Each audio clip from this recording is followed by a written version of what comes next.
মুলাদি পৌরসভার শহর থেকে প্রতিদিন রাতের আধারে ময়লা আবর্জনা ফেলা হচ্ছে নয়া ভাঙ্গনী নদীতে।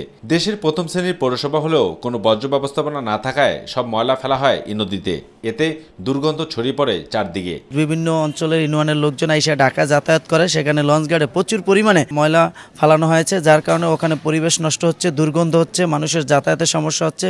দীর্ঘদিন ধরে পৌরসভার ময়লা এই নদীতে ফেলায় একটি অংশ ভরাট হয়ে গেছে। এ কারণে দূষিত হয়ে পড়েছে নদীর পানি। দুর্গন্ধে নদীর পাড়ের বাসিন্দাদের দুর্ভোগ পোহাতে হচ্ছে।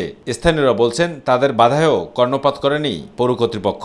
যত ময়লা আবর্জনা ওই নদীর পাড়ে ফালানো হয়, তাতে পানি নষ্ট হয় অথবা পরিবেশ নষ্ট হয়।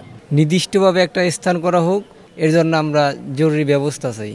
তবে সচেতন মহলের অভিযোগ, পৌরসভার ইন্ধনে ভরাট করা হচ্ছে নয়া ভাঙ্গনী নদী। প্রয়োজনে পৌর কর্তৃপক্ষের বিরুদ্ধে সরকারকে শাস্তিমূলক ব্যবস্থা নিতে হবে।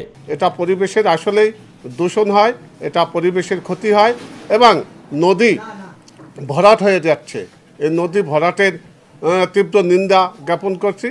মুলাদি পৌরসভার বর্তমান প্রশাসক বলছেন, ময়লায় নদীর পানি দূষিত হচ্ছে। দ্রুতই পৌর কর্তৃপক্ষ জমি কিনে অন্য স্থানে ময়লা ফেলার ব্যবস্থা করবে। প্রশাসক হিসেবে আমরা দায়িত্ব নেওয়ার পর থেকে যেটা বুঝলাম যে এখানে ময়লা ফেলানোটা আসলে একটা নদী দূষণের কারণ।